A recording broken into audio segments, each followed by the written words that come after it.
Welcome to episode 18? 17. No. Did we? I think we already had 17 episodes out there, right? Yeah. So, hey, this is episode 18 of the Solstice X Bloom podcast. So you lied to me. We are happy to have our friend, dear friend, Ryan Doherty. Jesus, you're fucking meat hands. That's arthritis. on the podcast today. Ryan is a sober, recovering addict and alcoholic. He was in one of our sober livings, and we got some stories to tell you about that. That's a fun one. But we're just excited to hear your story and everything. That's good. Yeah. You You've heard bits and pieces of it. Get in the mic right there. What did I tell you? You want to make out with that mic. I know, and then I'm blocking my face. I don't get on camera. You're not blocking your face. I guarantee you. Just if it's right at your chin, you should be good. You're making this harder than it needs to be. It really is a lot harder. Okay, is that okay? It's too far. But, bro, it's fine. It's good. It's fine. You know what? To your chin. Now pull it close to you. Touch your chin. That's good. Okay, perfect. Right there. Yeah. Right there. Right. Yep. No, higher. Tighten that bitch. Come on, meat hands. Up. Wrong way. That's lefty. Come on, you're working construction. And it's gonna drop. Right there. Now tighten it. Come on. Go a little higher then. You're smart. That's loose. Nope. Oh, right here. Okay. There This you works. Go. That's perfect. That's perfect. Yeah. Good job, Ryan. Okay. Thanks a lot. Thank you. We appreciate you.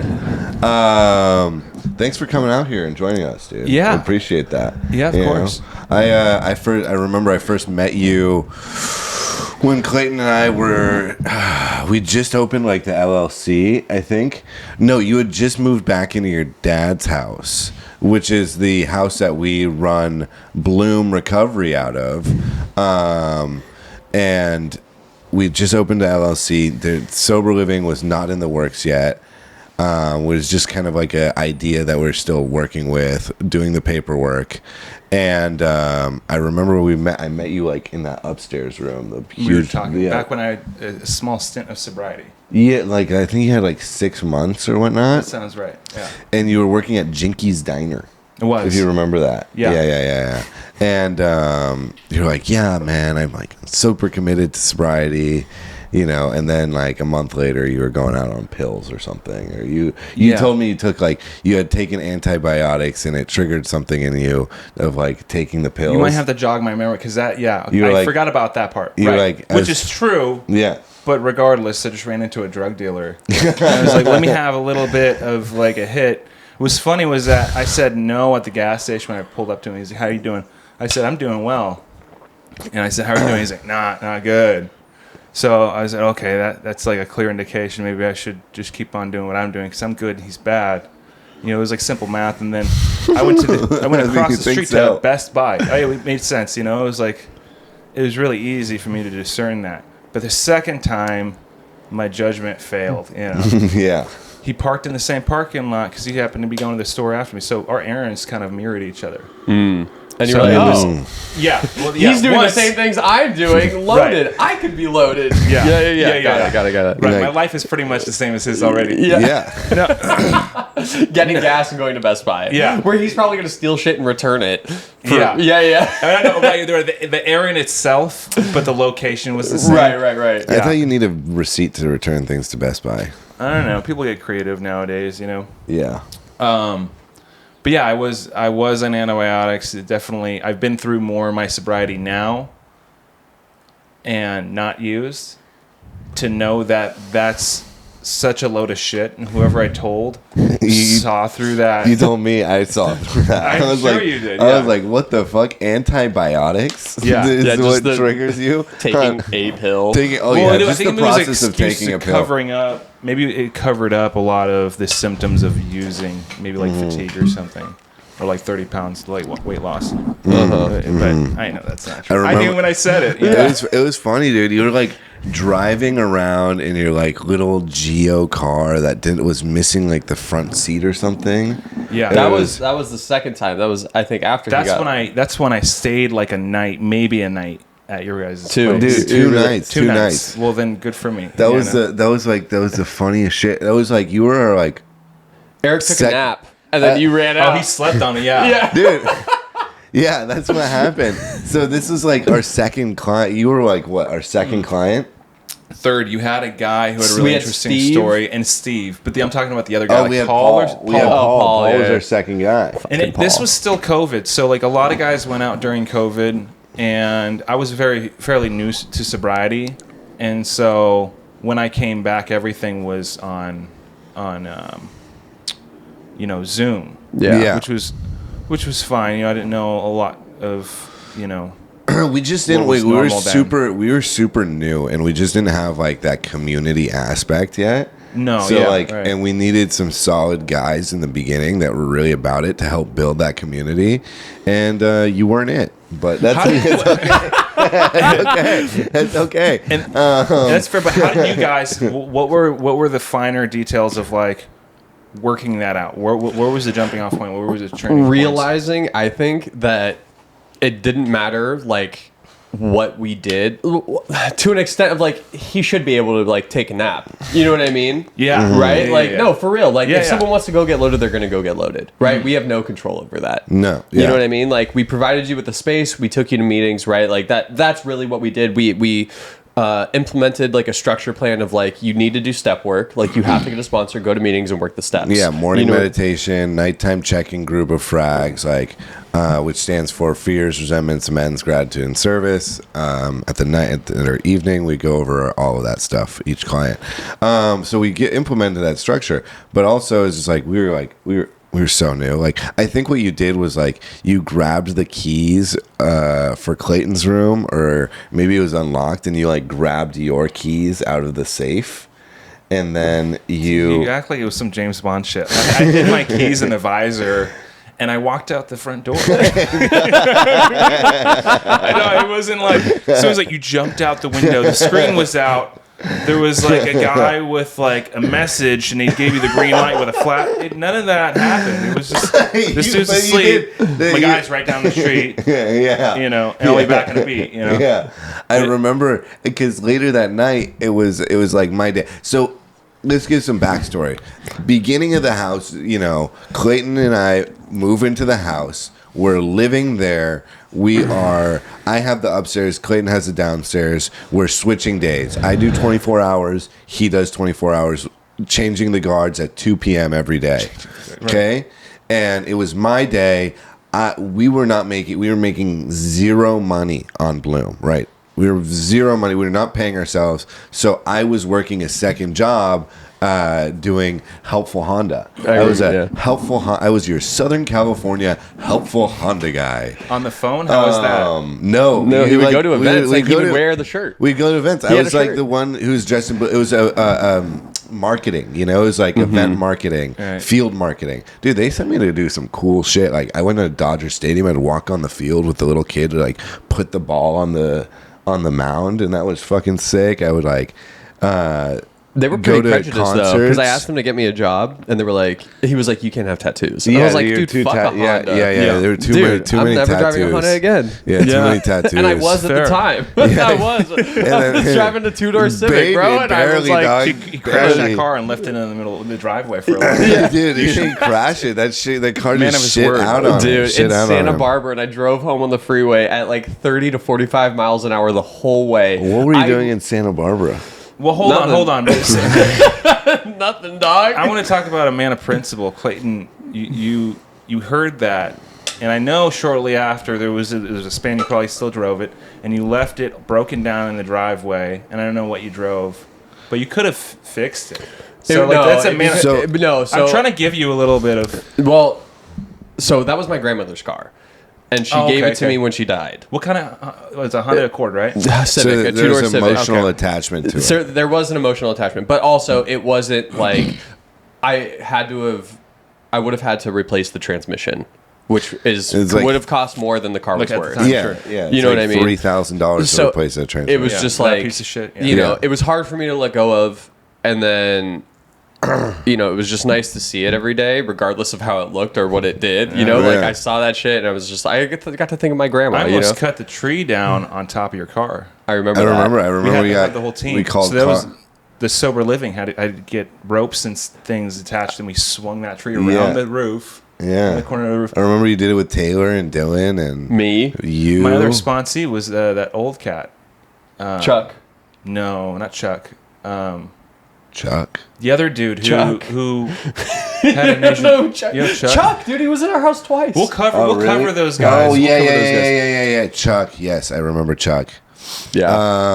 I love Chuck. So, but anyways, I was working a second job. Oh. I come home. So we're back to you. Okay. Yeah, we're back to him right here. I was working a second job. I come home. I'm tired as fuck.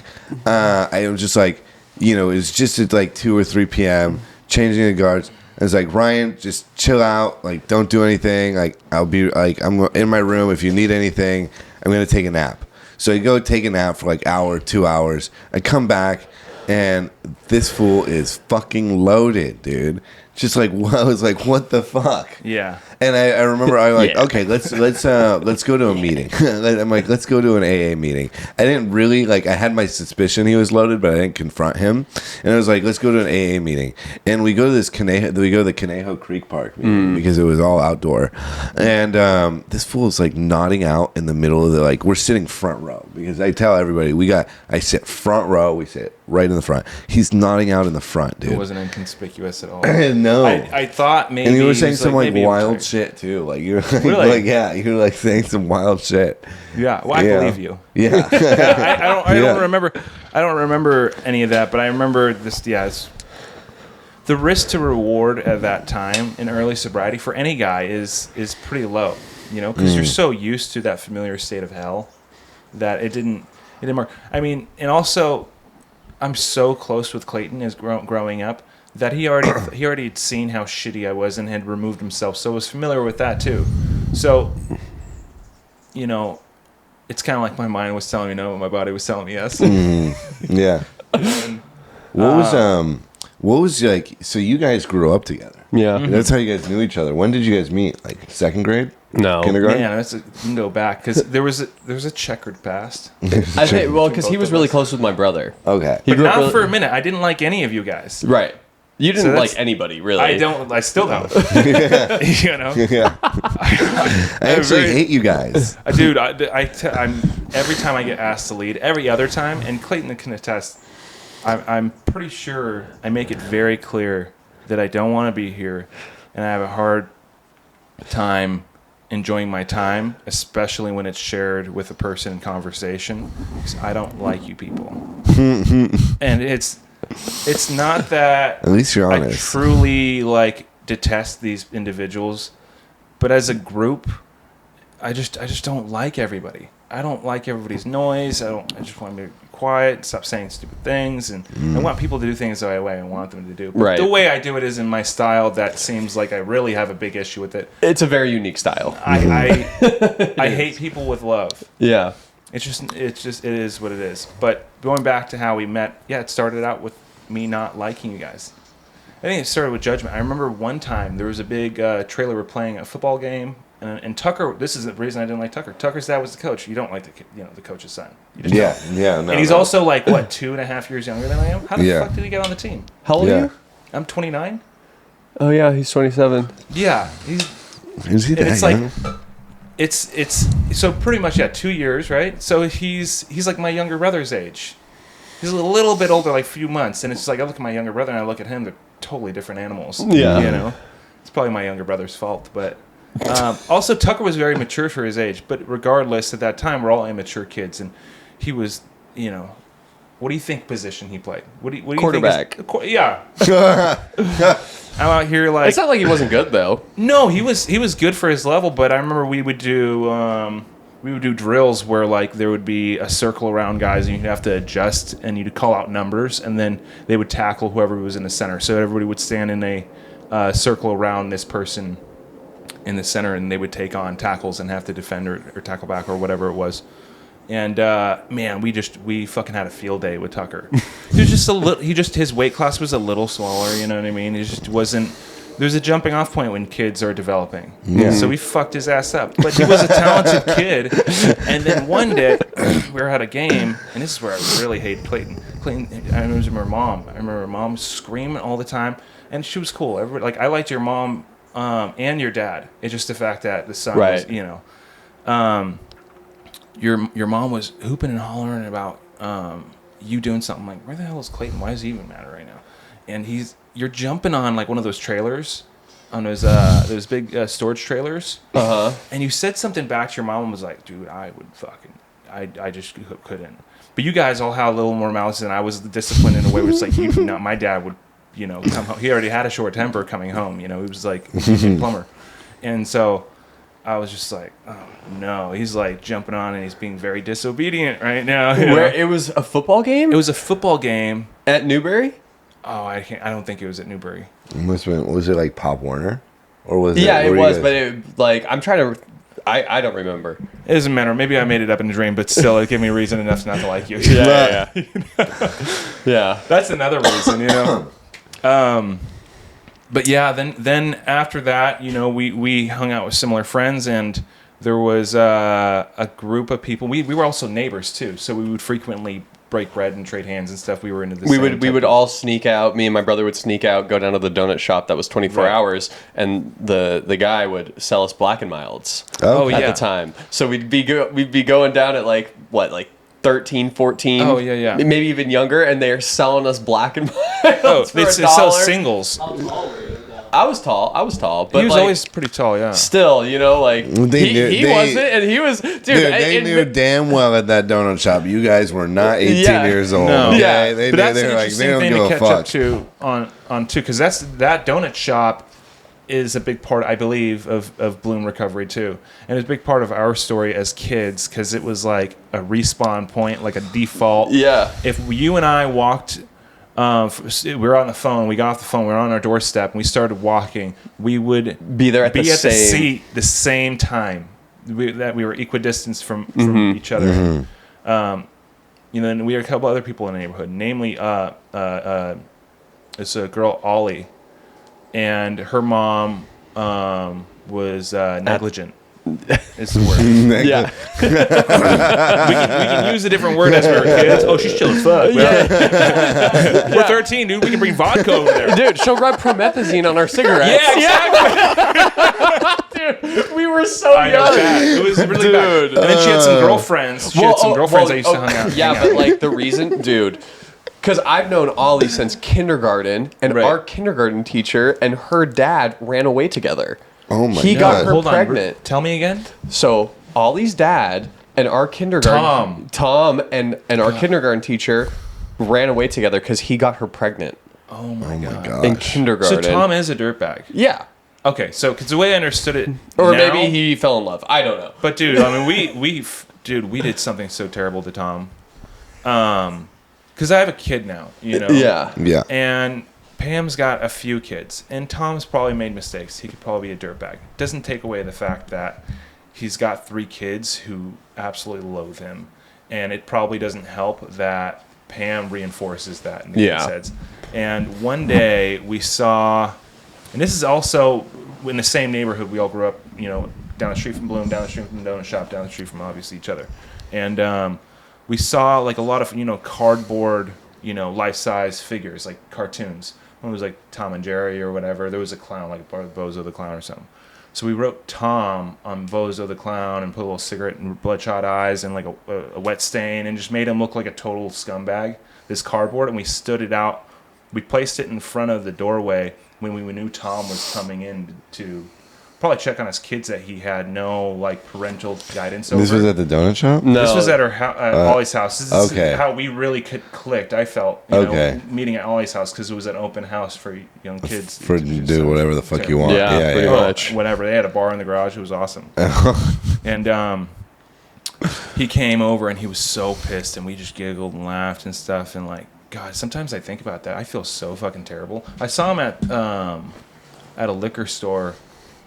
I don't know, like 8 years ago, shy of a decade ago, it feels like. But and he just looked like a regular guy trying to do his thing, and he saw me, and he was pretty nice to me. He didn't talk a lot of trash about Pam. He knew who I was, and he conducted himself like a person who's just trying to keep it together. I mean, he was respectful. I just felt fucking terrible. I felt so awful about that.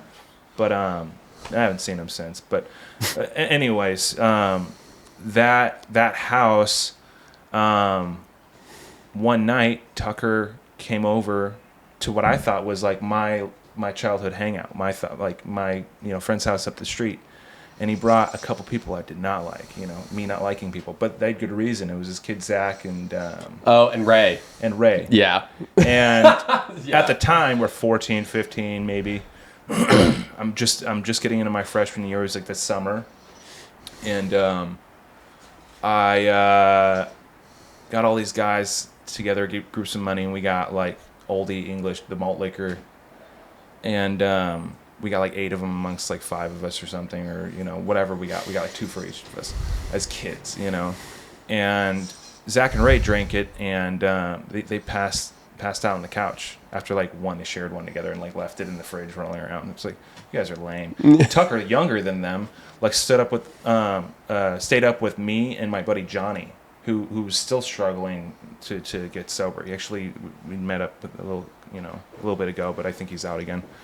But he was my best friend at the time, and we had this like bonding night, and we just always hung out and recaptured like some of the moments that we would pass by each other, and we all met up at the donut shop a lot, and we'd get up there in the morning during that summer, and we'd walk over to the house, which is like 5-minute walk, 10-minute walk, and we'd clean up the trash that we left behind. So we thought we were being really responsible. So we would drink really late as kids, go home, and then get up really early in the morning, and like almost 6:30 or 7, meet at the donut shop, grab a coffee, get a couple packs of cigarettes, and then walk up to Ollie's house and clean up all the bottles and everything like that. So Pam, who owned the house, thought we were great kids. Yeah. But then Clayton one day came in, and Tucker, we're all partying. We have a bunch of people there, some girls, some guys. We're all just hanging out and having fun. And your dad comes storming in one night, and you're hiding behind, I think was like I was in a post. I was in like a back room, and it's so funny because my back was like to the driveway, but then I'm like kind of looking over my shoulder to see like where my dad is, and then I look forward, and there's a fucking mirror, and he's looking right at me, and I was like, oh my god, dude. And he's like, dude, come on, and like, get it together. Why was your dad coming to look for you? I don't know, because he didn't care. It was so, I thought it was like bullshit, but like, well, your dad wasn't keen on me for a long time. That, but also like he was way more worried about me getting into trouble than Tucker. You know what I mean? Like, why was that?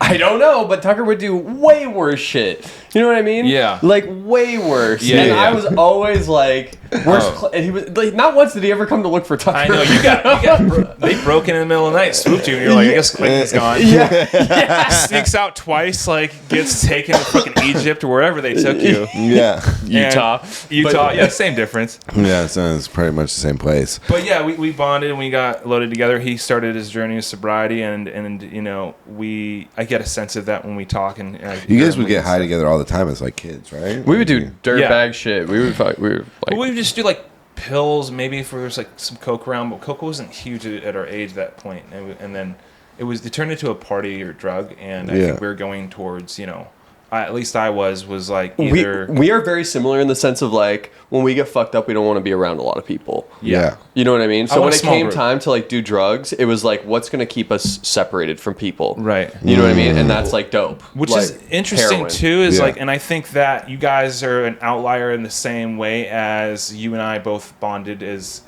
like friends, and what kind of community we had as guys who were loaded. And that outlier is that we are Misfit Island. We like the Misfit Island thing. We've always had a guy in the group who fucking stutters. We've had someone who's like conflicted and just like isn't misunderstood. But deep down, when you talk to him one-on-one, like this is the real article, And I moved out here from the desert, so when I got out here, it's like the popular crew were like, got a zigzag shirt, some like True Religion jeans, and what was huge, the Infinities or the Z300, 370Z. Yeah. There's a couple of those on Cabrillo on the street across the street from the high school. Yeah. And it's like they hopped out with their sagging pants and their flippy hair. That was hot when we were in high school. Anyways. They're like straight brim hat. Oh, big time, yeah. They still had the stickers on it. Yep. Oh, yeah. Fitted, of course. And so... And what we were putting T-shirts over hoodies. T-shirts over hoodies. Yeah, I yeah, saw that was a couple Yeah, times. yeah. I get the over to the thermal, over the long sleeve. I can't down with that, but there's some shit I just, I remember putting the T-shirt over the hoodie many times. That was many times. That and like the Boston flat brim hat with the sticker still on it. Boston Celtics or what? No, the Boston Red Sox. Yeah. Kidding. Like classic growing up in the suburbs, though. Yeah. White suburb, yeah. For like the city. Yeah, no, it was very classic, like suburban white boy look. He Yeah. had the flippy hair, like Pierced Justin, ears. like Justin Bieber, like flippy, like We all pierced our ears. Yeah.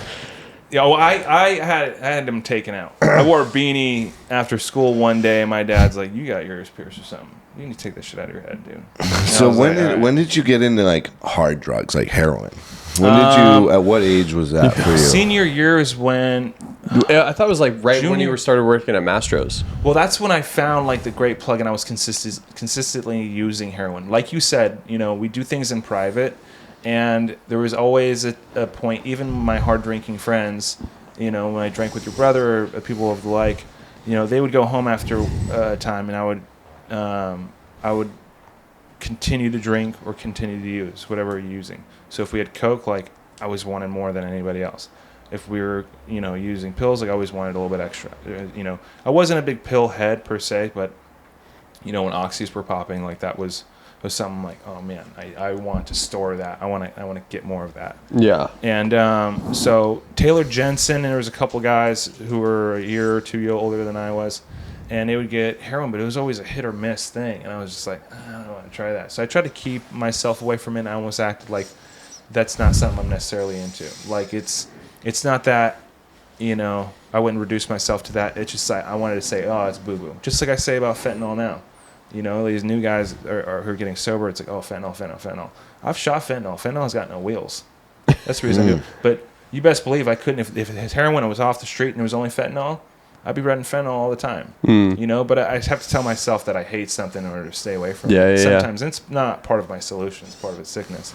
But I could resent something to stay away from it. So keep away from it. That's not the way to look at things. But around 17, it was like I was really lost. And then coming out of high school, I was still.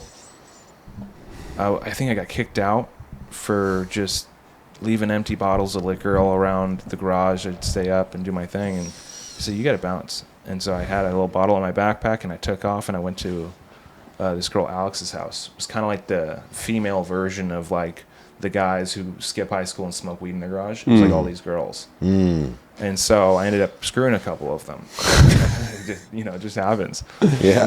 And I guess one of them's still in love with me. She's got like 3 kids. It turns out like I had a really one of those kids yours? No, not by any means. So that's where kind of it started. And now I'm on my own. And now I'm kind of really lost. I take a job at Mastro's.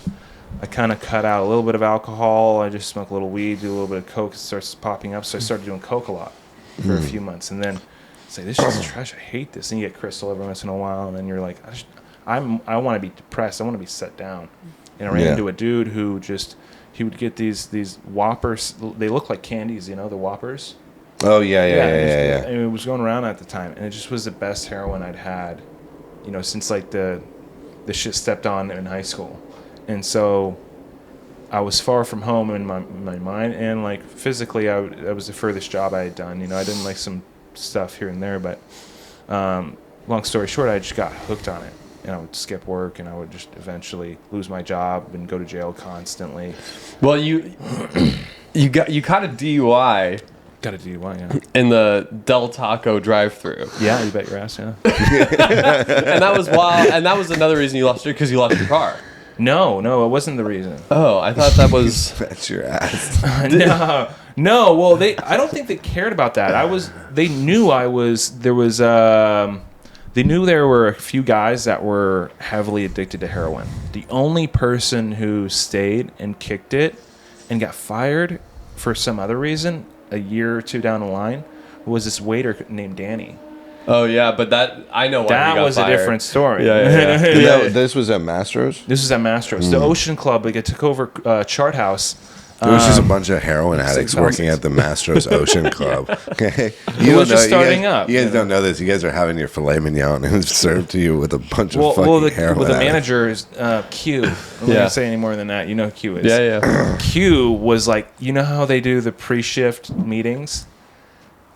You can just tell he was like motivating himself during like the check-in. Like, this is what we have. We have this many fish, this many lobster, this many. Okay, we need to do this tonight. We need to do these guys. This, you guys are going to team up. And he's like all hyped, motivated, and everyone's like, No, well, Like, it it's was not. that. But at a point, he was like motivating himself to kick the cocaine habit. And he's like, I'm just trying to, I gotta look way new at life. You guys trying to like motivate us while he's like, it's like a newcomer. He's giving himself like a pep talk. Like he's like while giving you guys a pep talk. He's like, I'm telling you, I wake up fresher, and I'm like, dude, I didn't even know you were struggling. Like, I don't really care. I wake up fresher, and it's just this lifestyle's not the style I gotta live, and cocaine. I mean, it's just a lot of partying. Okay, guys. Anyways, we got 16 lobsters today. Yellowtail, we're out. Okay, 86 lobster tails. Whatever he's saying. And he's covering his cocaine habit. And I was like, oh my god, this place is made for destruction. Yeah. Starting a restaurant. Did you guys ever work there together? no, I worked in Beverly Hills. Oh, you worked there. But I was doing the same thing in Beverly Hills. Yeah, dude, it's a mess. Dude, the first one, because Beverly Hills is 3 stories, and so I got hired to work in the penthouse, and it like. Dude, 3 or 4 times throughout the night, like in the span of like a 6-hour shift, 7-hour shift, whatever, like plus a break, I'm sneaking out to go to the first floor bathroom, which is a 1-person bathroom. So I'm locking myself in there for like 10 minutes doing dope. And then I'm coming out and I'm like, oh, I'm feeling good. And like, whatever. What's crazy is like, that was like, I don't know, there were so many indicators of like, man, I probably shouldn't be doing this. Cause like the guy I got hired with was living in TO. And I was just like smoking weed at the time. My dad was like, get the fuck out type thing. He helped me with that job. And this guy that I was carpooling with had like 8 months sober. And he was telling me, because he was doing dope while he was working in TO. And he was dropping trays of steak on people. My God. You know what I mean? Like that's how loaded he was. Is like he couldn't hang, Yeah. And so, I'm getting loaded. That dude eventually gets loaded again.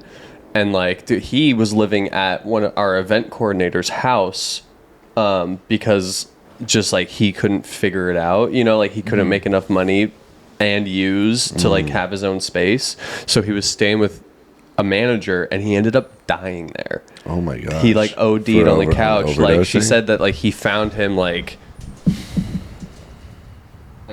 that, Dude, and she went to like wake him up. Yeah. She pushed him and he just tipped over.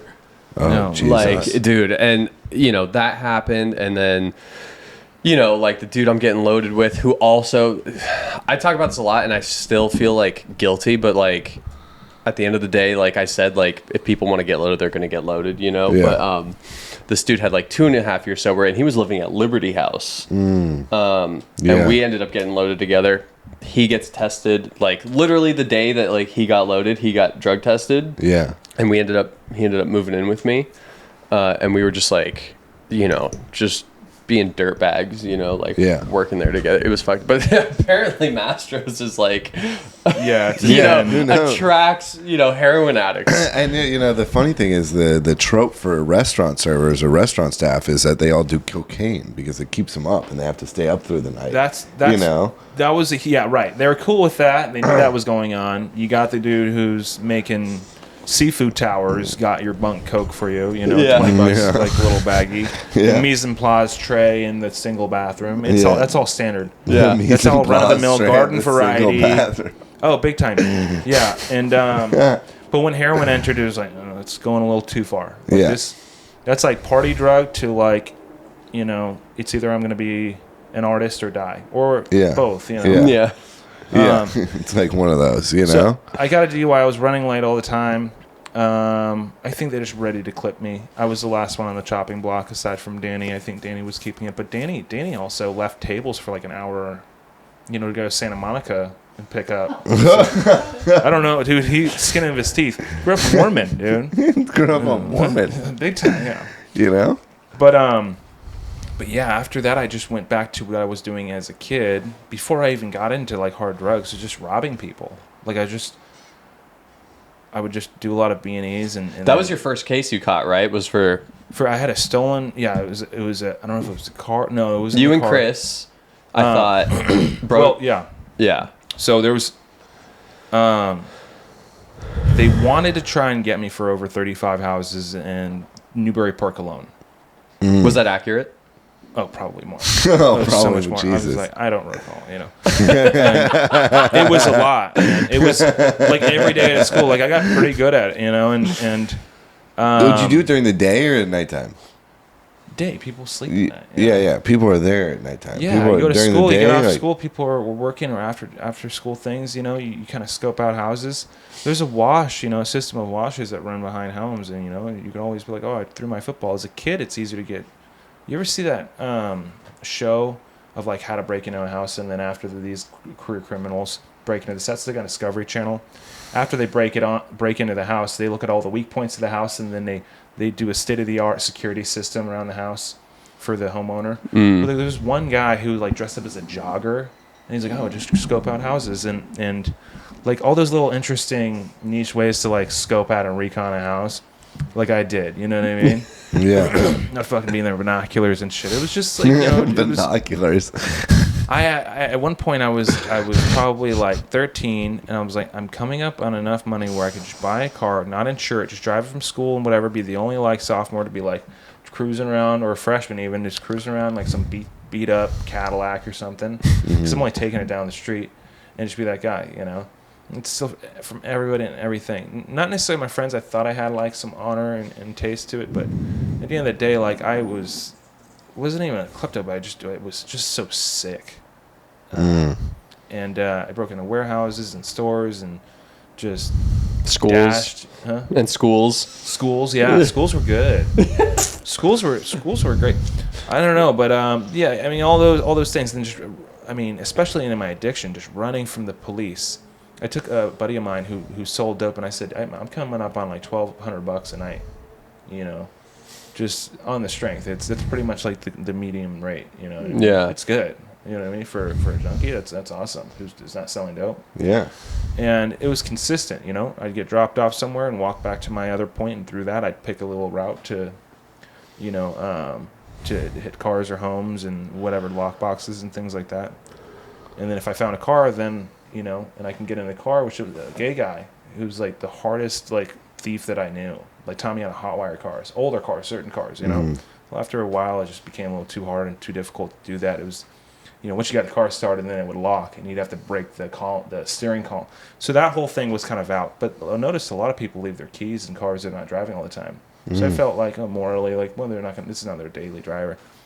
Anyways, I'm an asshole. So it's just like, okay. Whatever thinking makes it okay for you, you know? Dude, it was. And I always knew that the cops were coming. So I brought a guy along with me, and we're running up this hill because the cop's coming. And I'm just like, let's keep on going. Just really casual. And he's just like, I don't know, bro. Like, I'm staying still. I'm like, dog, we got to keep moving and get caught. That's just how it is. Yeah. He's like, this happens all the time. Does this happen to you all the time? I'm like, this happens all the time. Does this really happen? I happens every night. The cops are getting called, dude. I'm ripping through this shit, you know? I am ripping through every single thing. I don't give a fuck. And there was a time I got caught with a stolen car and all these things, and it's because I came back because I needed to change. It was a really bad night, and I needed to change enough for that Thanksgiving morning to get just enough dope. And so I got kind of caught in this area. That was like that was the most recent time you got caught, right? My last bigger case, yeah. Right, with the truck that you were like sleeping into. Right. Yeah, I had and a mattress in it. Yeah. And so that was kind of like an alibi of like, oh, I didn't take. It was a whole thing. But anyway, I mean, I don't know the statute limitations, but yeah, I mean, I stole that car. Like, get me. You know what I mean? At this point, it's been long enough, and It's 7 years. Statute of limitations, 7 years. I think it's Six. longer than that. Maybe 6.9. 6 years, 10 months. Cops, come get him. You still got time. I might have been 20, 21. Okay. So, yeah, it's good.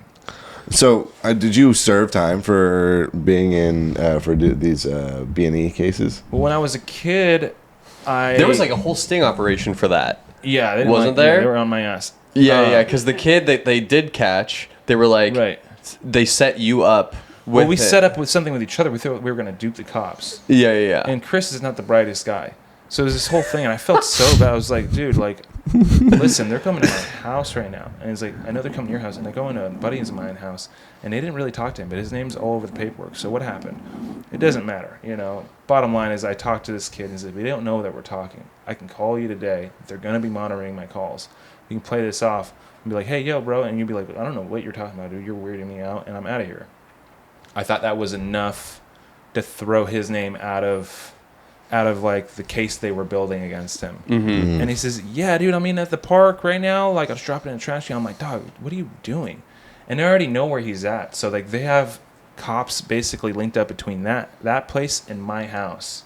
They're already ready to pounce on it. And as soon as he leaves the high school, and his house is right next to the high school. So they've got cops on every street up until, because you see a kid with a gun. I stole a gun. He stole a couple guns. So he had a little pistol on him, like a 22 pistol. I don't know what model or anything it was, but anyways, they you know, we're monitoring that. I said, hey, bro, do you have that pistol? We just discussed this like 2 hours prior to this conversation. Like, don't say shit on the phone. Right. Our phones are tapped. Say that, bro. I don't know what you're talking about. Like, you're fucking weird. Yeah. Like, I don't know what you're into right now, but I can't hang out with you anymore. Like, dude, like, write me off. You know what I mean? This is an opportunity right now. And he says, yeah, dude, I'm going to drop it in this trash can. I'll kick it by the thing so we're cool. And I'm like, what are you talking about? And I hear over the phone, like, who running. I'm like, oh, no, I feel like I'm snitching. But, like, we just had this discussion. Like, this is a plan that we have. Like, I'm not telling you anything. But we talked after that. He says, and it's like, you can tell there was no animosity towards us or anything like that. It's just, the kid was a bright kid, but I don't think he got. So he actually got a really light sentence. I don't think he even went to jail. But we were kids. We got off easy. We were on like felony probation. If we fuck up, you know, you're gonna go in classes and all that. Drug diversion, because that was huge back in like 2010, 2013. So that was kind of what we did, and we did the drug diversion because our parents kind of made us. I don't remember if he did, but I definitely did that until I completed that, and that kind of got me off the hook. So I went to a lower probation, and once I was an adult, you know, I kept doing the same thing, and then they wanted to give me a year, but it was my first adult case, and I think I ended up doing 4 months for breaking and entering, or not breaking and entering, theft under 750 or something like that. They said, hey, we can't prove that you stole this car, because I had this alibi of, oh, well, I was going through cars, yes, but I also didn't steal that car. I had the keys to it so I can use the mattress to sleep because I'm homeless. He says, well, he doesn't have enough. And it was this really cute this attorney, was a public defender. And she says, I think we can get away with this, you know? I think we can do this. Yeah, but didn't she also fuck up your... Different girl, different lady. Really? I'll tell you that story too. But anyways, I did that, and an OG was always saying, yeah, man, like, they have a 90-something% conviction rate in Ventura County. They got enough people to fill into the county.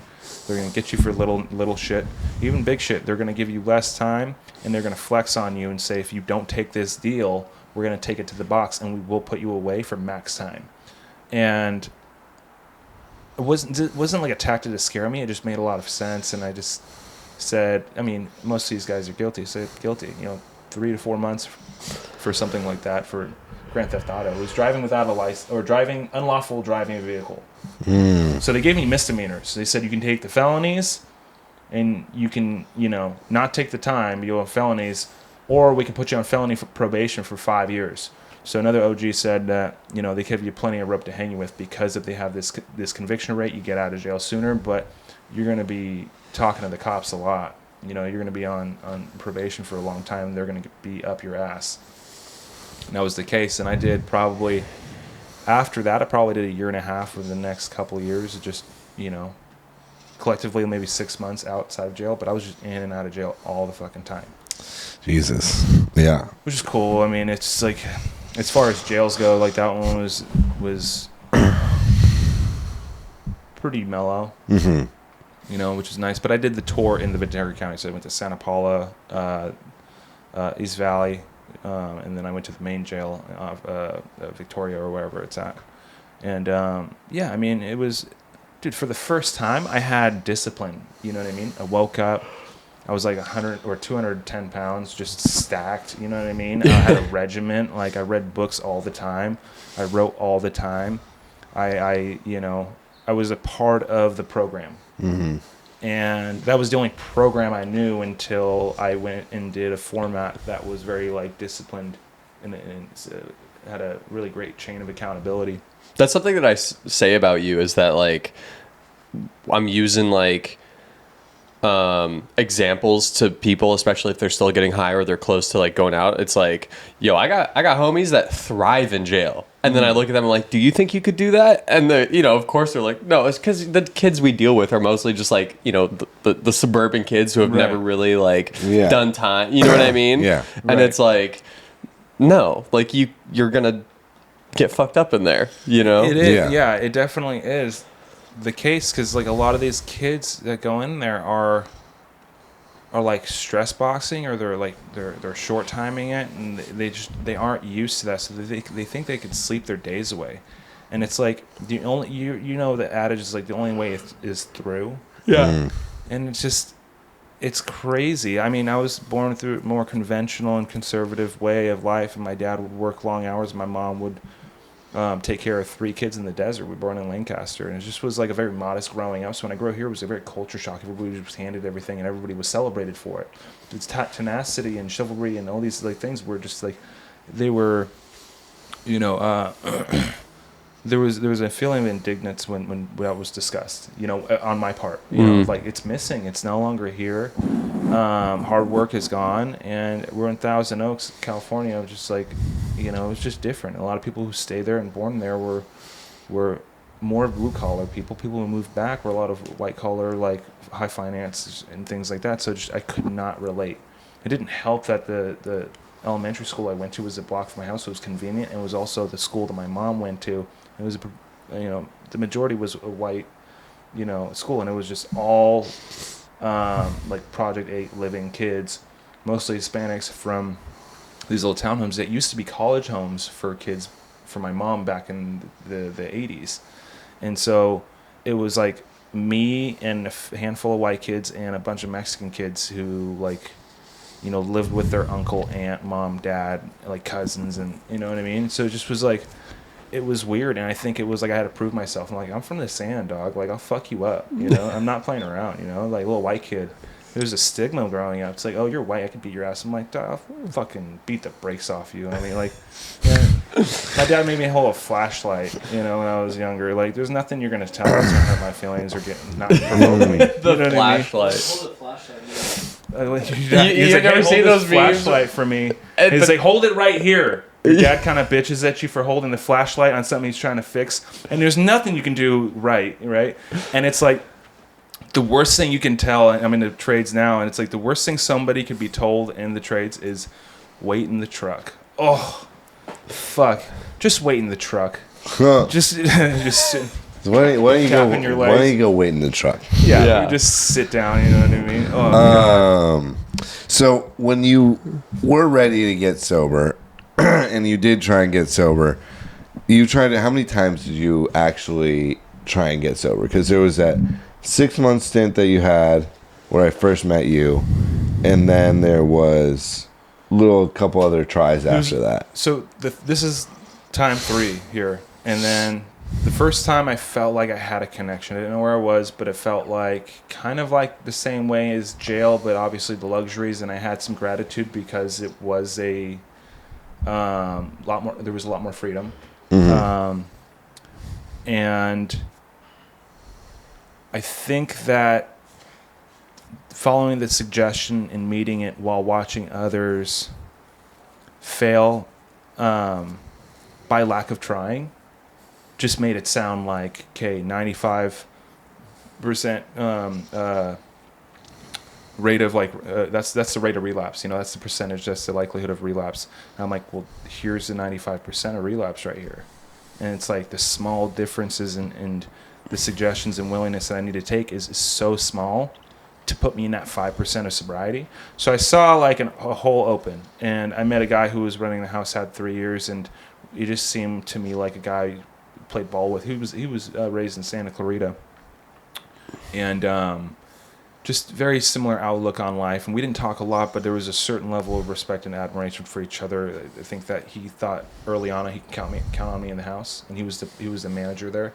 And so later in my story of sobriety, I asked him to be my sponsor, and the reason why I think is one of the purest reasons to start my journey, like a really clean slate, really honest, and it's something that at the time I severely lacked and I wanted, and he had it, and at a level of ignorance to it, and I wanted that experience, and it was amazing to me. But I did 6 months or so or like maybe it was 3 months. Money was running out the first time I got sober. I moved to a house with a guy who I would, through the program with.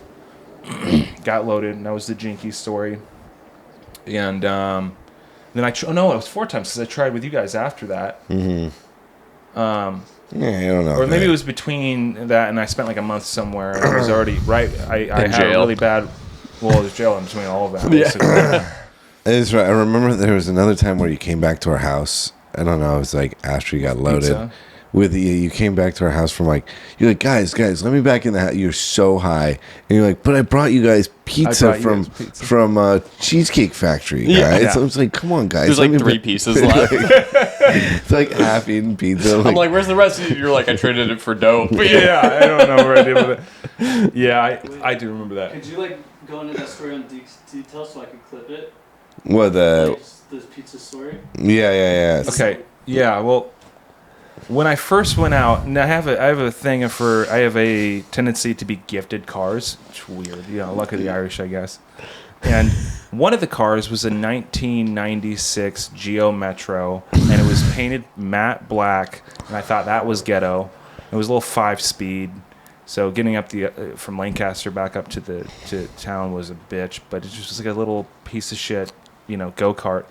And I stripped the paint off of it with Goof Off. I was so smoked out on Crystal, I swear.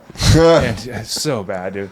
And I stripped that, and I wanted to be able to pick up my dope a lot easier. So I took the seats out and tried to tear up the carpet. And once I got that on, I just kind of kept the seats in the back or somewhere. And then I put a crate down. And it was really hot that summer, so we'd wear a robe and underwear and drive around with a stick shift that I would extend, so it was like up here, Yeah. And I just drive around basically naked, getting loaded, no registration and insurance in this fucking chapped white fucking Geo Metro from the 90s. With a stick shift, with the gear shift was like, oh yeah, because it was like a regular stick shift, but then you could twist it and pull it up. And it was like really high, so it was enough to kind of like barely touch it instead of reach down, while my arm was wrapped around the car seat in traffic to get a vein coming out, like on shifting gear. It's just nuts, It's insane. And it was packed, with stolen shit, And so I kind of pull up and say, "Hey, give me another chance." After I was kicked out after leaving your guys' house after like 2 days, and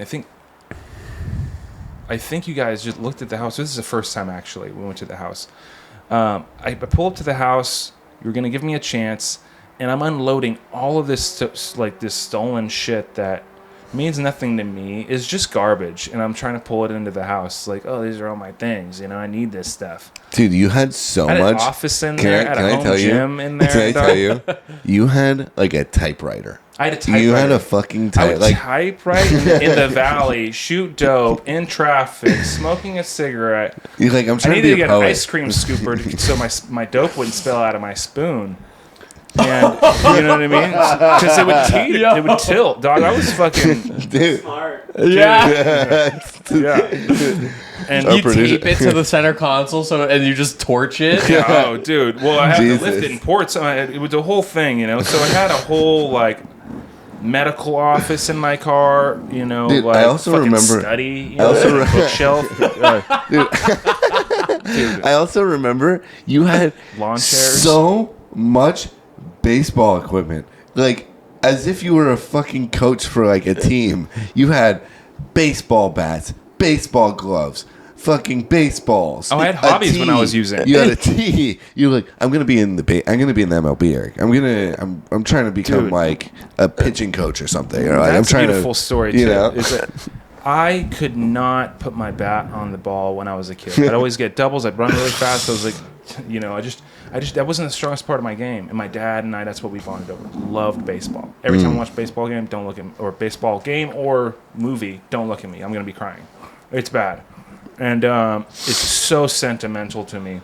And my dad, and this embarrassed me at the time, but my dad would be like, hey, if you get on this, I'll give you a couple bucks. If you get on first, I'll give you a couple bucks. If you get on second, I'll give you a couple bucks. I can get on first, but I just didn't know why I couldn't connect like some of these smaller guys could.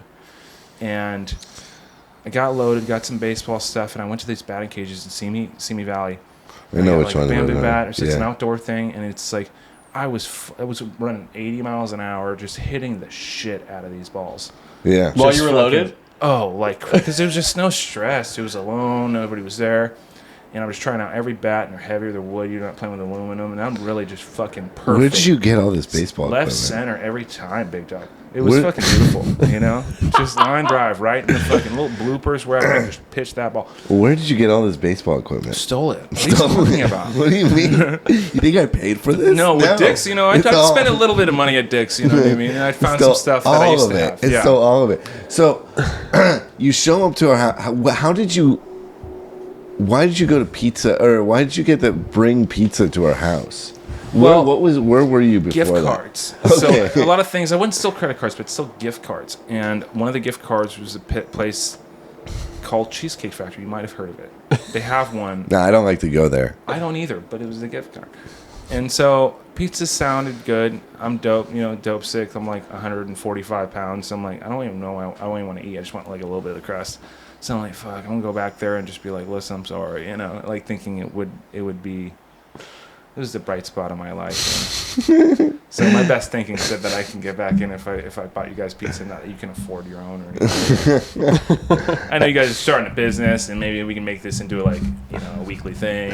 What do you start it? Yeah, where you steal gift cards. Steal buy gift us cards food with and it. go buy us food. Yeah. Oh yeah. Well, this week I got it, but next week you guys got this, right? Yeah. That's that type of thing, and you guys weren't. It was no good. So I ended up hanging out at this church for a little while to try to sober up, and I just would rip and run. I think on the way to that church, because Clayton made a compromise with me. He said, if you can prove that you can get a clean test in the next 30 days, Yeah, I remember that. we'll let you back in the house. And I said, okay. And I talked to him on the phone, and I accepted that challenge, that I wasn't sober a day, and I needed a place to crash because I was totally homeless, and I wanted to be close by and not get deeper into the valley. And on the way there, I was so fucking loaded with the pizza With the pizza. that I fucking ran into a curb, popped 2 tires with my Giro Metro. Oh my god. And I park and seek refuge in this church on the corner of Reno and Lynn. Is the pastor name was Pastor Ken or whatever his name was, or whatever his position was. Came out, said, "It's totally okay that you stay here," and all these things.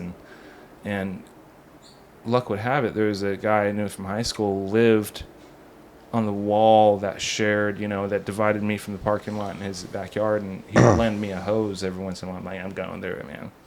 And I need to take a shower. Yeah. Oh, yeah. I need a drink of lost the water. key- so I lost the key to that. My tires were popped. Pastor Ken helped me get some tires from a guy to put on the car. I was so grateful. I mean, Shout he gave out me Pastor opportunity. Ken. Dude, I mean immense to that guy. What a wonderful man. I mean, truly. Let me know his pantry for food and stuff, and just knew I was going through it. Offered me a chance at rehab, and I didn't take it.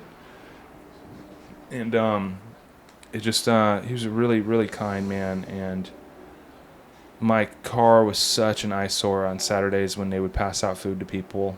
It was in the very corner under this tree, and I lost my key.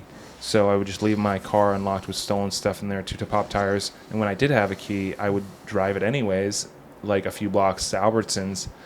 And I got caught up by a cop who's like, I'm letting you off this time, but next time we get you. And he was trying to bribe me into like trying to allow me to use and try to catch other people because he was trying to catch big drug dealers in the area. And I just kept saying, no, I can't. I'm not doing that. It's like, well, next time I get you, I'm going to get you, you know. And he would just make it his name. He wanted to make detective or something. It just was a little shady. I just was hiding from everybody, cops. Nobody could help me. And I eventually ended up in jail again. And I think I got that car towed, but not before I tried to hotwire, but it was locked. And I just said, dude, I still don't have the tires right now. I was just so defeated because if I got one thing working, then my tires were so popped. If I got my tires fixed, then I'm done. It's just fucking, it's terrible, exactly. dude. And I started breaking into that. So when did you? So this time how much time do you have now? You have like 3 years now, right? Yeah, I'll have 4 years in November. Jesus Christ, where the fuck does time go? Yeah. Can't believe it's been belt, that. big It's dog. been that. Yeah. There you go. Yeah. Under my belt. Dude, that's amazing. 4 fucking years.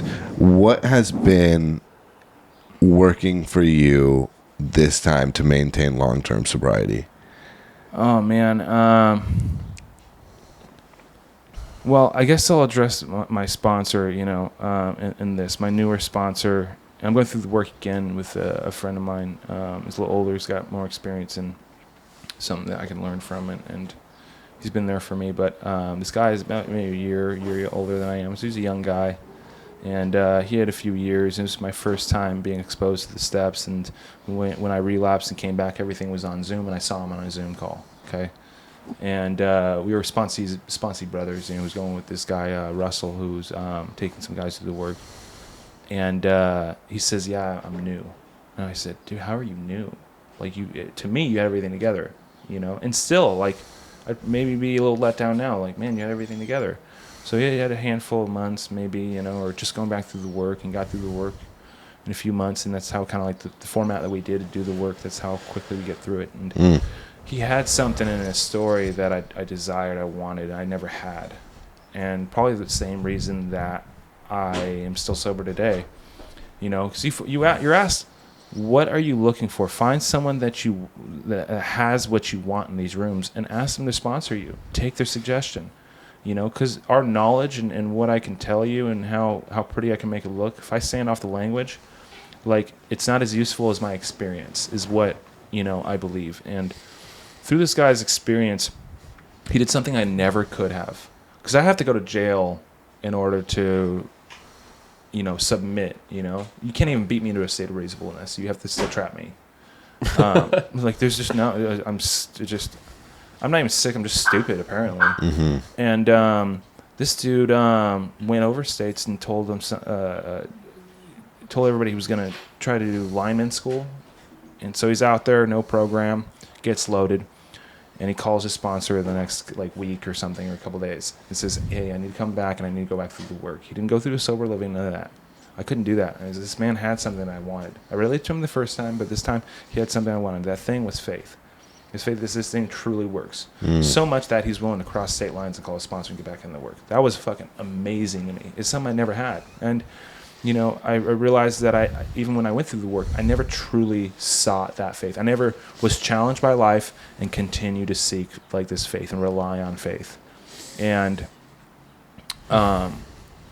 that's kind of what I did. I asked him to sponsor me, and I got through the work in a few months, and I started sponsoring guys.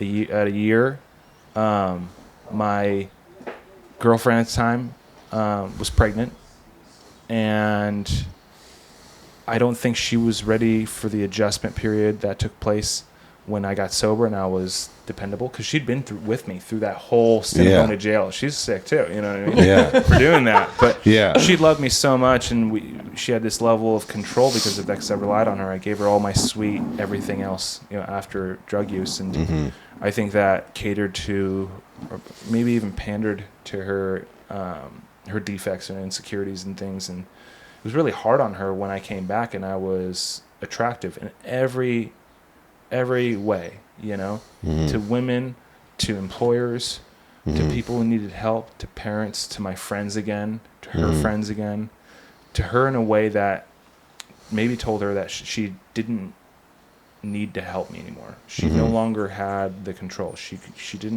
had to compromise with me at a certain point. But I also owed her an amends, and I also owed her a living amends. A year later, I was full flight in my conventional way of thinking of like, I want to start to live like a productive member of society. And she's an artist, and I don't think she was quite ready for that. And I kind of forced that thinking. I never really asked her if she wanted that type of lifestyle after being with a junkie for so long. And so she was pregnant, and it was really difficult, 9 months. It was really difficult. And I was always told, like, just have faith and do these things. And the way I acted, sometimes it's harder to have God in your house than it is everywhere else, but that's where you need it the most. And I don't necessarily have that. I attended meetings and helped guys, but there was a lot of lack of faith. I wanted to set a limit and a cap on how much faith I wanted to give. My life became a little bit miserable, She didn't have that grind that I have. She didn't have that level of discipline that I had. So I thought I needed to lecture her into thinking all of those things. And it started to get pretty bad at the house. No matter how good my program outside of it was, my program inside the house wasn't the prettiest. And eventually she asked me to leave. And that's not even too long ago. And, I'm a present father, and she's an amazing mother, and we've learned to acknowledge that how it's hard to work with a partner sometimes. And since we've left each other, it was a couple months of just a lot of defects and a lot of bullshit, but we've both jumped into a program in the best way we could have, and it's allowed us to give us the same level of grace that I believe God gives us, and that level of faith that everything's going to work out through financial fear, because I'm giving up a lot more work, and union work comes from working. I'm sorry, not the union, the trades. Work comes from working long hours. Yeah. You need a tough ass woman to do that. Taking an artist and saying, hey, you need to live a conservative, conventional life, you got me fucked up. Yeah. And that was kind of the strain, and I realized that, she's a successful artist. She's not just like, I'm trying to find my dream and I work at, Whole Foods or something. Like she's never had to take a side job, and with her commissions, and she's got a place at a tattoo place that's very reputable. She's going to major art galleries. So she's doing her thing. She's making quite a bit of money. And I had to push a lot of money away. Yeah. And I had to rely on her for bills for the first time. Yeah. Since my, sobriety, I didn't really need bills. I was just homeless, just kind of visiting. But, the way she allows me to be present, the way she cheers me on for my daughter, and the way that she's expressed that she still needs certain levels of time, and where we're at in her life, all that was manageable when I stopped trying to manage it and understand that I'm powerless to how this person reacts, and I can be clear with my wishes, and if this person does not want to do that, I have to let that go.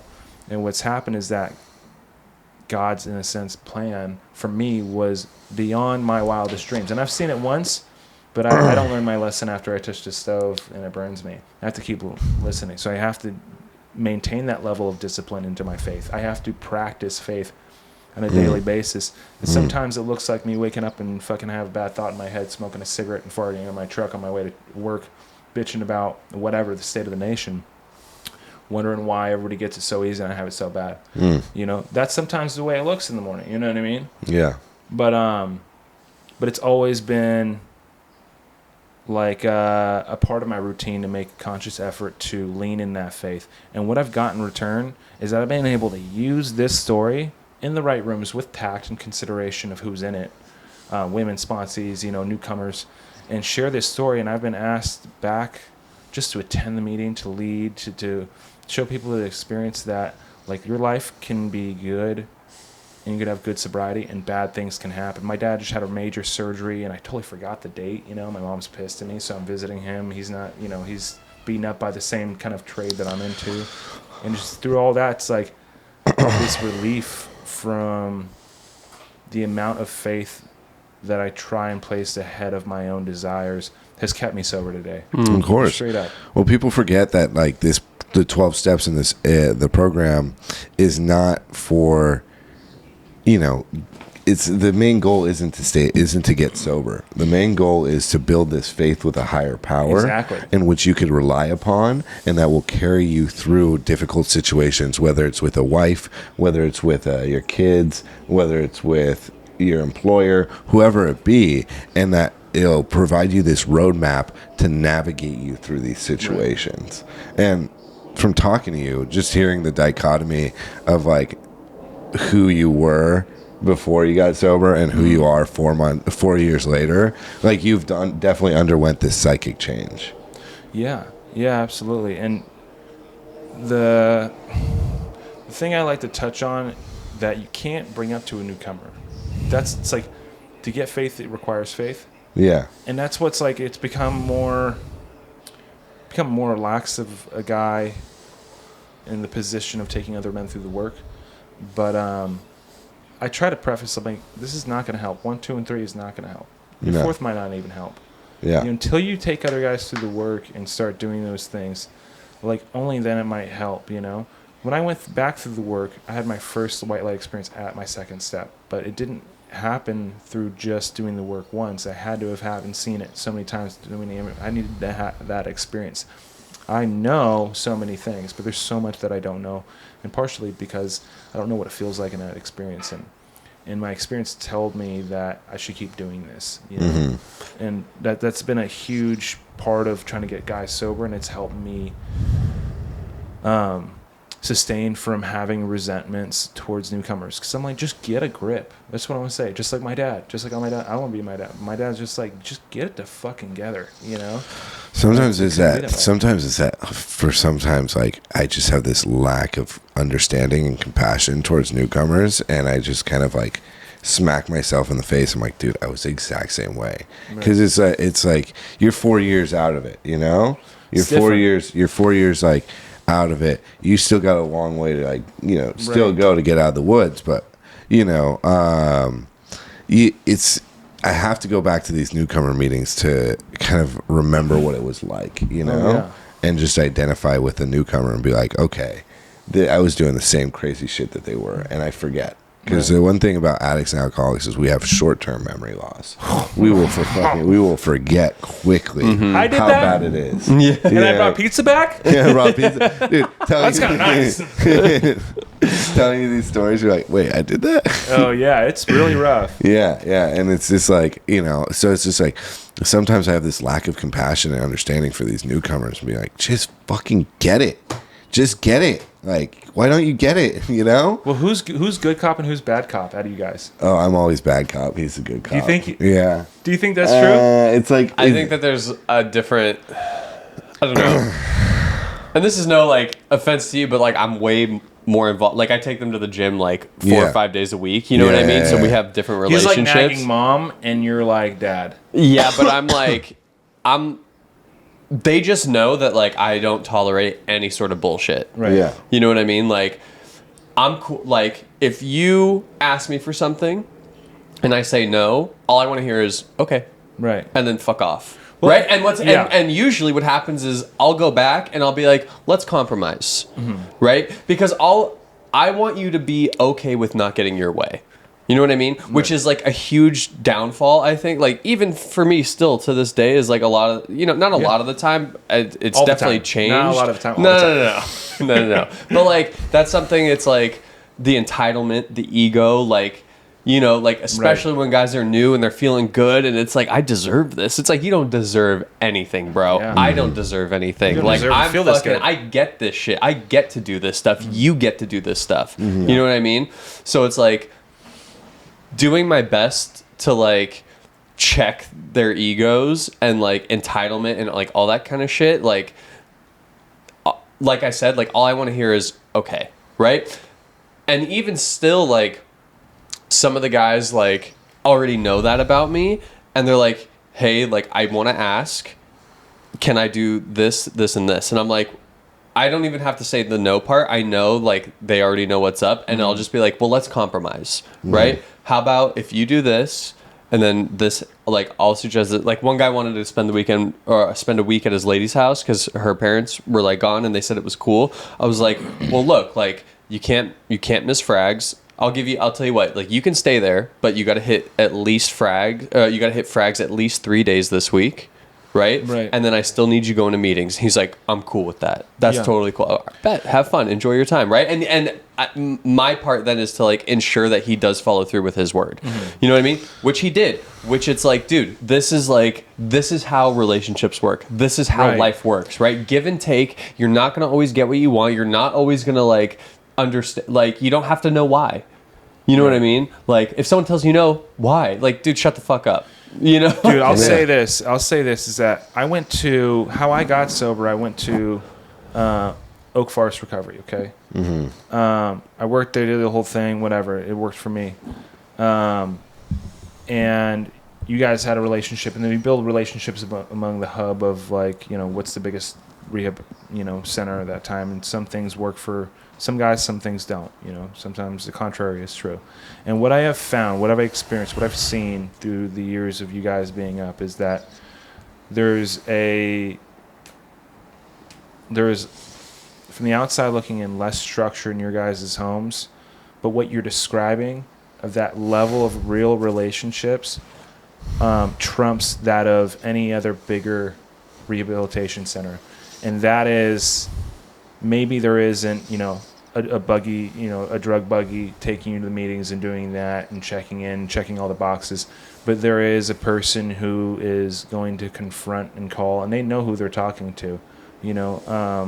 I think that's why, you know, we manage to be friends, because our feelings are hurt when we argue with each other. Right. It's something we enjoy. Not a lot of people are with that.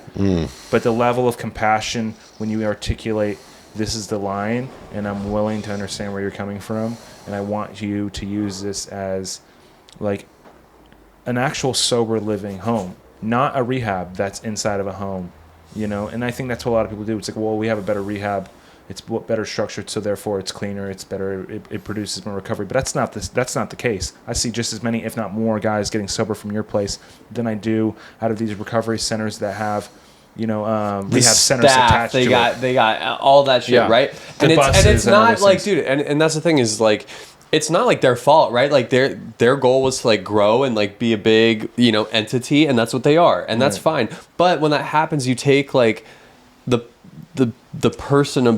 personality out of it. You know, in my opinion, right? Like, because you're hiring guys with like, you know, 90 days, 6 months, a year sober, who don't necessarily know how to communicate what it is that like needs to be communicated. You know what I mean? And that's why it's like important for us. Like, we're still like very active in the house, you know, like we could hire managers and fuck off if we really wanted to. And we don't have like to, every other place. Yeah, you know what I mean? But it's like, I have 10 years, he has 8 years, right? Like, we have learned how to communicate on a level of like, we're not attacking you. This comes from a place of love and like only your best interest at hand, right? Like, we know how to communicate Both that. you guys are big guys too. I mean, it's the thing is, like, it's not just some little Weasley kid in there. And no offense to Weasley kids out there, but it's like, you guys are pretty big statured guys, and you articulate yourselves well. And there is no doubt about it that I understand. I could recognize at my sickest that you guys have been through it.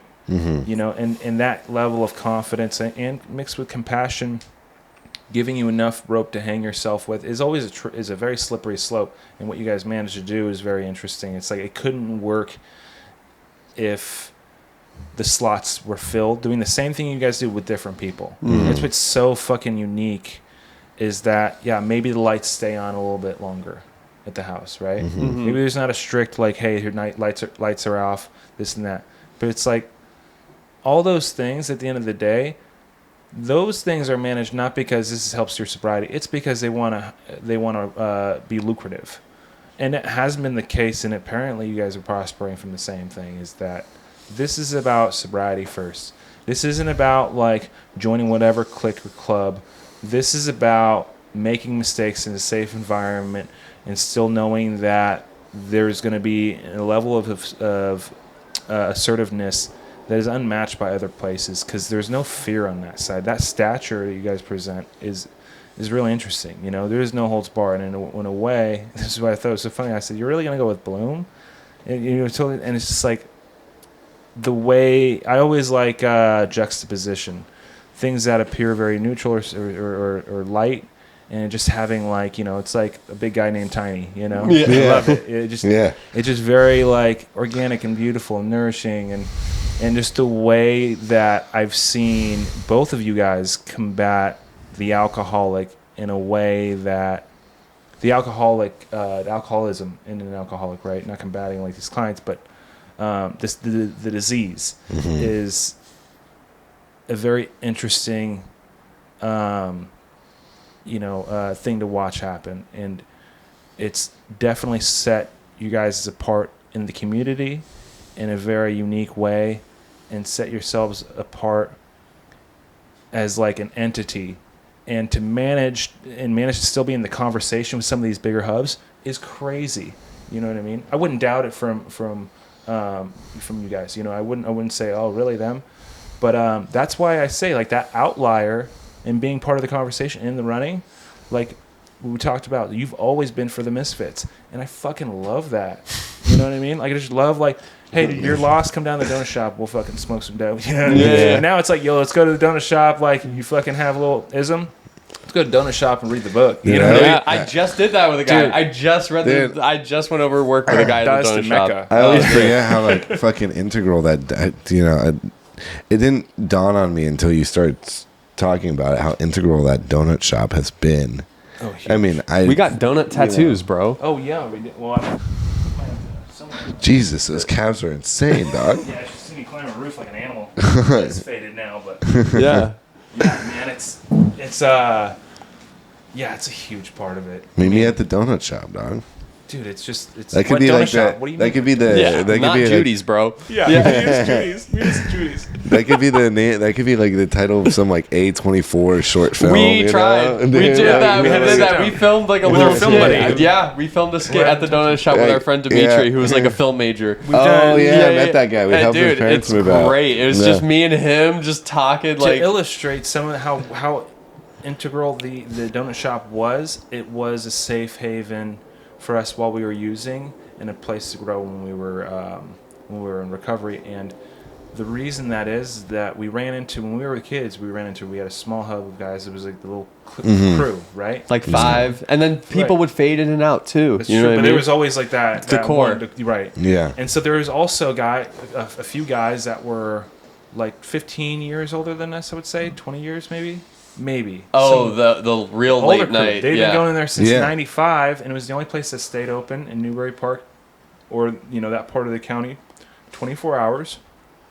You go there after college. They all meet up. It was like a halfway point. You can smoke inside. You have a couple beers inside. Like you can do anything you want. Kim didn't give a fuck. The owner. Kim was smoking was- cigarettes, this- making donuts, this bro. is- Kim She was, didn't yeah, care. Kim. Whatever happened to Ollie? Ollie. She got pregnant. She had twins. ran train on for a little bit. Oh, and, didn't know that. She definitely got with Black guy. a Mexican. a few Mexicans. Oh, Mexicans. Oh, okay. You know, I don't know what happened with her. She just kind of washed away, and it's just like she lives Face that tats. like. She got face tats. I No, wouldn't doubt it. no. don't I know. saw her recently. God bless her heart. She means well, but it just you can cut that part out. If you want. But Ollie Negligence. kind of Parents, drifted if you're away. I listening. don't think she's not part of my story. Certainly, she was never really part of the donut shop. It was kind of like No, dude, she was barely like. What's She barely crazy is left the even house. her own house. Like we made that our house. Yeah. It was Yeah. like, yeah, it's Ollie's house, but like we're here. You know, Yeah. like we try to facilitate like a better living space. who would come over? Like that. Yeah. She was Yeah. a bigger girl who didn't have a lot of friends, and then what happened was Tucker, your brother, brought over one popular girl she was dating, and we all got kicked out. She's like, "This is the party house." You don't remember that? No. One popular girl that Tucker was dating, and Ollie didn't like that. It was no. She did like that, but she wanted to be part of. She wanted to be. the So we popular weren't because allowed she was there insecure. anymore. Because we wanted a tight knit group, and we treasured that over the abundance of friends, Popularity. Exactly. We kind of got kicked out and shunned by her. It was and- after their last huge house party. right. Where the cops came and people were hopping over the fence and they knocked down the whole back First fence. time, first time ever the cops were called. because so of a you big guys party. got kicked out of her house because Ollie was trying to become part of the popular crowd. Right. crowd. And I was like, I'm just trying to be your own. So I'd always okay. ask these guys, So like, she was- oh, this is Ollie's she house. was- Do you know him? Like, do you even know her brother? Like, do you know their family's names? Do you know whose room is whose? Do you know what they like to eat? You know what I mean? Do you know what they're So into? she was- we were really into the family. Yeah, Tom, dude. You guys Tom was like, was part of the family. We were terrible to Tom. Tom, if you're out there, he's probably getting sober. He's like, what's this Bloom Recovery then? Wow, I know those guys. I've always liked those guys. Yeah, I always like that. So she was a bigger girl. This girl, Ollie. A little bit. They all got treatments like when they were young, which is another weird thing. Pam took them down to Mexico to get like this thing in their stomach, so at a certain age it would Liposuction or like what? I don't know what it was. Anyways, so which one of you guys porked her? None of us. No, we all porked her friends though. None of you guys. Yeah, we got their really friends. no one ever took the There one for was. the team. I don't know if you want to talk about it at all, but there was a sober living incident that Clayton and I ran into when I was still loaded. But let me go back to the donut shop. yeah. You wanna, let's put a little pin in Bro, that for a second. that's such a funny story. Oh my So god. in a short way, the donut shop was such a safe place because we had a crew and it was very consistent. Cops would kind of hang out there because there was a bar across the street and they would see young kids with 40 ounces and stuff and they would never bother us. Like it was very small. We were discreet, you know. We can go in there and fill our bongs up and do these things, but it was like nobody really. There was not a lot of traffic there, you know. And so even if a cop was there, he would see us and They'd be like, we'd they're not mind hurting our you. own, but he's not hurting anybody. Yeah. And You know kinda who turned a sucked blind was eye. the security guards of that parking lot, though. They were trash, They would yeah. try to kick us out, and we'd be like, who the fuck are you, bro? Yeah. Do you know who we are? What Yeah. company You know what I hired mean? you? And they're like, does the owner know you're out here? I'm like, why don't you go ask him? Yeah, and Kim. like he'd walk in like trying to make a point, and Kim would be like, Kim bro, would kick him out. Get out! Like Yeah. they're Yeah. fine. He's like, they're Yeah. fine, they're fine. Yeah. He's like, do you want these guys here? It's like, yes. We You want them? followed, Like, no. Yeah. We followed that dude in with lit cigarettes, and Yeah. like he's looking We at had a us like, you tab. can't do that, and then we're like, watch who he kicks out. Watch who's gonna kick It was out. a really special place for those guys and everybody, and I still keep up with some of them. Andy's and really interesting people too. One There's- guy was a Secret Service guy back then. He was very old at the time. He drove a Sprinter with a pit bull named Blanca. Oh yeah. And then there was Robert who did. He went to school for like statistics and research, something like that. And he worked on planes. So what happened with this sober living incident? I Oh. basically picked him up. He was still getting loaded. Right. I picked him up because a girl we knew from high school or middle Ollie's school. house. From Ollie. Well, I've known her since elementary But school. still, Actually, like that was like a huge thing. I walked up one day, and she was. They would after the middle school got out, and I was walking there from middle school. They'd be sitting there with a couple drinks or a bong or something, right in the front yard, like Yeah. on the porch. And I'd say something, and she says, "You're sick. Find help, please." And I was Yeah. like, this bitch is so ratchet. I swear. but we like Good I people. hit her up or something like that, and we go over. Like we drove from Newbury Park. I picked him up to Pasadena. Oh, And okay. they were in a co-ed sober living, and we snuck Second in story. through the back window. Okay. Second story. Yeah, yes. Yeah. And we snuck in through the back window, and just hung out with these chicks. We hung out with these chicks, and then in Hung the out. middle of hanging out with these chicks, I think there was a curfew, so we had to come back after curfew. But you were like, can we switch? Yeah. No. I was like, no, my Dude, God. I was not feeling it. Yeah. Oh God! Nah. At what point were you like, can we switch? Probably as soon as he saw her. Probably. Yeah, I don't know. But, to be fair, like, she is not the most attractive girl. Like, She she's wasn't, pretty- but she was just a friend. Well, Yeah, yeah, sometimes yeah. It's always better with friends. She was right, and I was just, like, not into it. But it's good for me now because recently I saw her on Facebook, and she's dating a dude with a huge swastika tattoo. So I was like, I'm happy I didn't. You know what I mean? yeah, Like, yeah, I'm yeah. cool. You Yeah, know? dude. Like, Yeah, Dude, talking about swastika tattoos. schwa. Swastika. Swastika.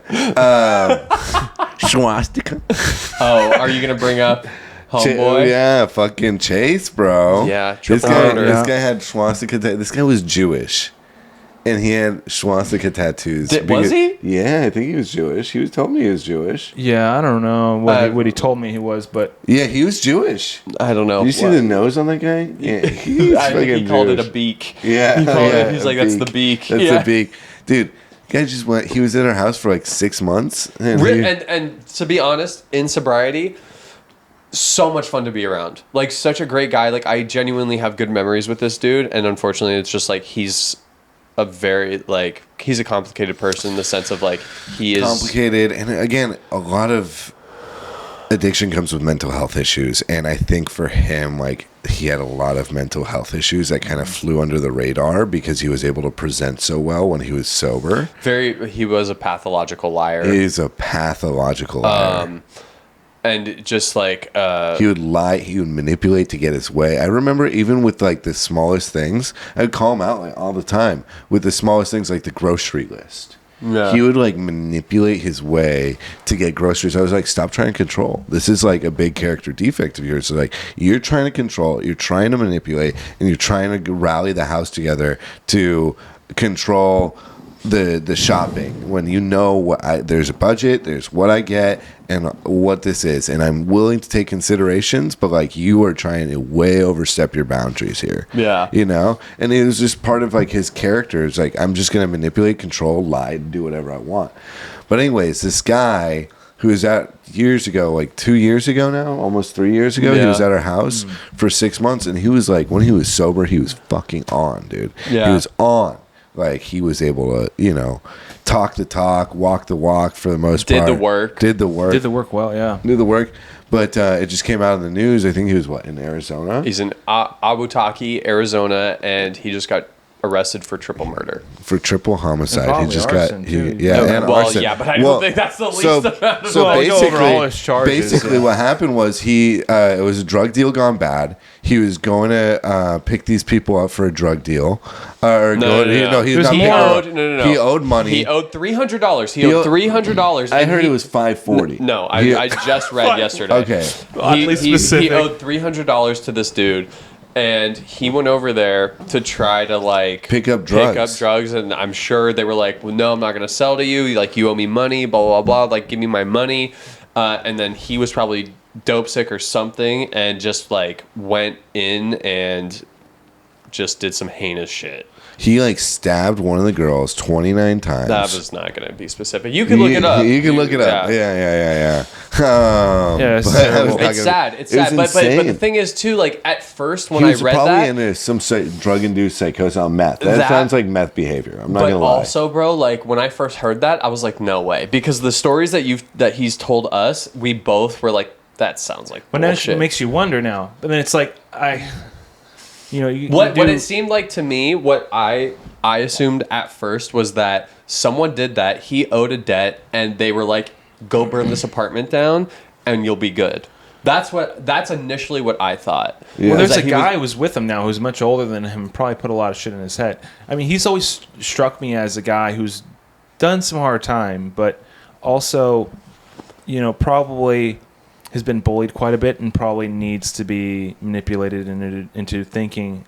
I think he feels judged, so he wants to please people to a certain degree, and I think he's willing to mold himself into something he doesn't, because he's that lost, when he's in his addiction, definitely, and when he's getting out of it, I mean, you're unpacking that, which is, it's like hard, like, what do I believe? Because it just didn't seem authentic. I mean, he would be outright with some of the stuff he would say, which clearly would be a lie, but it makes you wonder, was it? what exactly? Yeah, was it a lie first?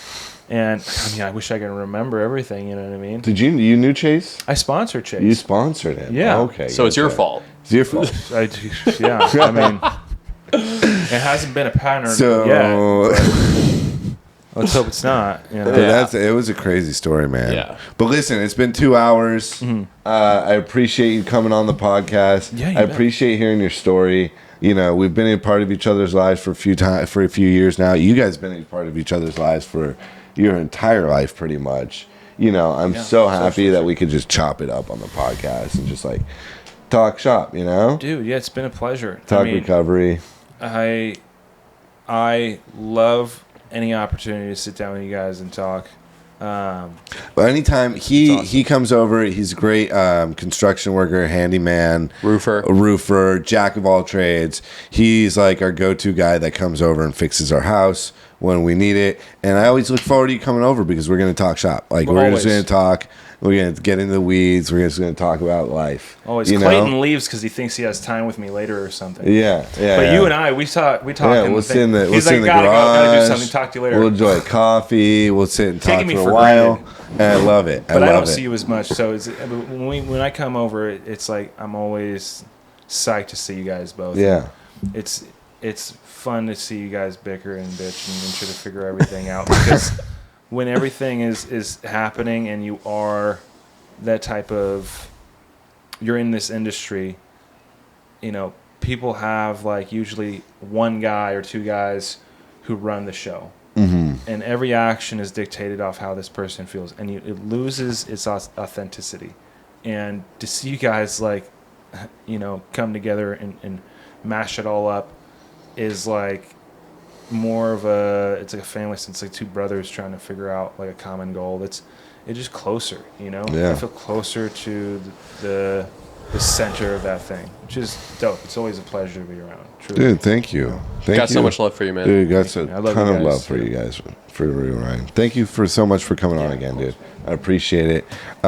Catch this on YouTube and TikTok and Instagram. And if you or a loved one is struggling with addiction or alcoholism, feel free to reach out via DM. If you click the link in the bio, there's a phone. Our phone numbers are there. There's plenty of ways to reach out. If you don't feel comfortable reaching out to us, please call the AA Central office and just reach out to them. Anybody, just the first step is getting help and picking up the phone. So please do that. And thank you for joining us today, guys. Appreciate it. Thank you. Perfect.